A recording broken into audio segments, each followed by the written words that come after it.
Oh my...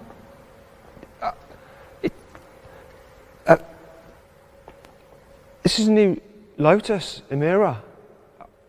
I'm lost for words. All I'm thinking is, how can I get myself one of these? Now that is a good sign when you first see a new car. Anyway, I need to gather my thoughts. Give me a moment. Right, I've got to pull myself together because I need to tell you loads about this car. There's things that will amaze you, things that will surprise you, things that might disappoint you, depending how boring you are. Oh my. Anyhow, I'm Matt Watson and you're watching Carwow. Buying a new car? Then head to Carwow and my team will help you find your next car at a fair price. Carwow, your one-stop car buying comparison site. Let's start off by talking about the price. This thing looks like a supercar, doesn't it? So you're probably thinking, I don't know, what, 130, 150 grand perhaps? Starts from £60,000. 60 grand for this. Really? I can't believe it. Anyway, if you want to get one of these like I do, you're probably going to need to sell your old car. And if you need help selling your old car, just click on the pop-out banner up there to go to Carwow because you can upload photos of your car, their details, and you'll get offers back on your old car from our trusted dealers. And then they'll give you the cash and drive it away. And then you can put some money down for one of these, which I really think you should do. You might be wondering, what exactly is this thing? It sort of looks like a Ferrari 488 from the side, apart from, thankfully, it doesn't have the horrible Ferrari door handles. These are much better. Yet this element here is like the Avaya hypercar from Lotus, you know, the £2 million electric thing. Okay, let me try and explain it to you. You see, it's not a replacement for the Elise, which actually came out way back in 1996, nor the Exige, nor the Evora, although those are stopping production. It's just a whole new thing. Lotus is doing a new thing. It's not a replacement for the Esprit either. That will come later. They're trying something new. And I think I like it. Let's talk about the design, starting at the rear, because there's certain elements which sort of remind me of other cars. For instance, this shape here is a bit McLaren-y. Then the shape of these lights, which is really cool, and the way you got the brake lights stretching across the back, is ever so slightly reminiscent of a Porsche 911 991 generation. Then this area here with the grating is sort of like an Aston Martin Vantage, though Lotus hasn't made the same mistake as Aston by giving their car pea shooter exhausts. They've actually enhanced them with these larger surrounds, which I'm okay with because they've put little cutouts in them which are the shape of the Lotus badge. It's cool. Now this element here is just like the vents at the back of Lotus's Avaya electric hypercar. Anyway, despite these sort of familiarities, this rear end just really works as a piece of design for me. I think it's beautiful. I'm just going to wait a minute. It's weird, but I couldn't help it. There's more Avaya-iness here at the front, especially these vents here, which feed air up over the car for improved aerodynamics. These LED lights look lovely as well. Oh, it's such a good looking thing. The Avaya theme continues down the side with the way that this is shaped into the air intake for the engine. Mind you, these bits here, the haunches, are reminiscent of the Elise. I think we need to talk about the name as well. Emira, not to be confused with Nissan Almira, okay? It means leader in some ancient language, apparently. Before we get too carried away, getting all jizzy over this beautiful new car, there is a problem we need to discuss. Now, Lotus's founder, Sir Colin Chapman, had a phrase: add lightness to a car. Make a car as light as possible, because by doing that you improve its performance, its efficiency, its handling, its ride comfort, its agility. Yet this car weighs in at 1,405 kilos, which is heavier than a Porsche Cayman S. It's also slightly heavier than the Evora, and it's about 300 kilos heavier than an Alpine A110. It's almost twice as heavy as the original Elise. Is poor old Sir Colin turning in his grave? Wait a minute, what happens if he was cremated? Maybe his carbon atoms are all agitated. What's going on?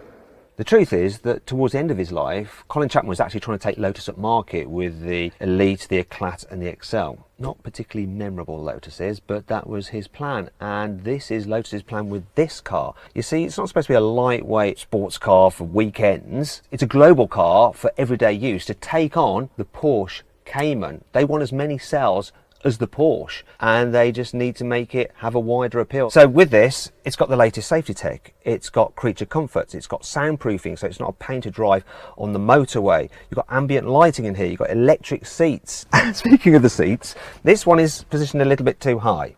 For the production version, they will lower it down. But one thing I have noticed, which is a clear sign that it is a global car, is that it's designed for a bigger body.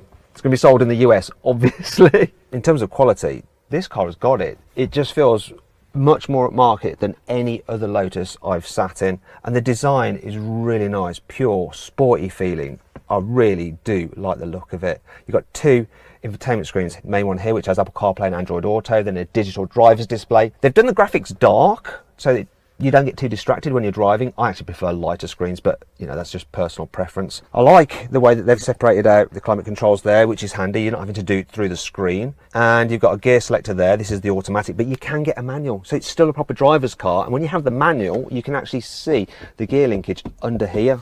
Speaking of which, when you've got the auto, that is storage. You've got some more storage here. You've got cup holders here. You've got big door bins. There's an OK glove box. This car is definitely designed to be a daily. You've also got a cover for the starter button, like on a Lamborghini. I am so impressed with what they've done. You know what? I think putting on a few pounds is well worth the upgrade in how this car feels to sit in. And anyway, Lotus knows a thing or two about making cars drive brilliantly. And they're not going to cock this up. So it's got a bonded aluminium chassis like the Evora had, though it's all new. Plus, it's got double wishbone suspension all round. Now everyone's going crazy about the new Porsche 911 GT3 having double wishbone suspension at the front rather than McPherson's strut because it's so much better at keeping the tyre contact patch consistent with the ground. This has got that set up. Also, it's got some big wheels, 20 inches as standard. They come with Eagle F1 Goodyear tyres, but you can get a Lotus driver's pack, and then you get Michelin Pilot Sport Cup 2s. That's for the track day fans. It's got some big brakes. Now, Lotus are keeping a bit secretive about some of the specs on this car. Maybe they haven't formalised them, or maybe they're just trying to drip feed us with news. Either way, I want to tell you the brake discs diameters. So I've got my tape measure here. What is it? Yeah, they're big. They're big at the front, and they're a bit smaller at the rear. And it appears that they're gripped by 4 piston calipers both back and front. It's impressive. Another thing you need to know is that the steering doesn't use electrical assistance. It uses good old-fashioned hydraulics, so you get more feedback through the wheel. Then there's the suspension systems, normal coil springs with passive dampers, though there are two choices. The Tour Pack, which is slightly softer, and then the Driver's Pack, which is firmer. Now let's talk about the most exciting thing on this car. Its boot. It can hold a set of golf clubs. It's got 151 litres capacity. I'd like to show it you, but Lotus won't let us open this for reasons. If you need more space, there's 208 litres of extra storage behind the seats. Combined, you've got around 360 litres of space, which is less than you get in the boot and front boot on a Porsche Cayman, but it's more space than you get in the boot and front boot on an Alpine A110. Unlike those two cars, there's no extra storage under the bonnet on the Emira. Anyway, shall I mention the engines? May as well. Are you interested? There's two. So there's a 3.5 litre supercharged V6 that you get in the Evora and the Exige. Then there's the 2 litre 4-cylinder turbo from the AMG A45. Now I love that engine. I had one of those cars. It's a brilliant, brilliant engine. And if you have that engine, then you get the dual clutch 8-speed automatic gearbox from AMG as well, which has launch control. You also get a rear limited slip differential, regardless of which engine you go for. Now, if you want a manual, you have to have the 3.5 litre V6. And if you want an auto with that engine, then it's a torque converter auto. So I will probably go with the AMG engine, to tell you the truth. In terms of power, once again, Lotus are trying to drip feed us information. They're just saying that the engines will have between 360 and 400 horsepower, which puts it in the ballpark with the Porsche Cayman. Obviously mounted amidships, driving the rear wheels, perfect sports car setup. Sports car? Like I said at the beginning, it's more like a supercar. I definitely want one. Supposed to be buying a new house. Not sure which way it's going to go.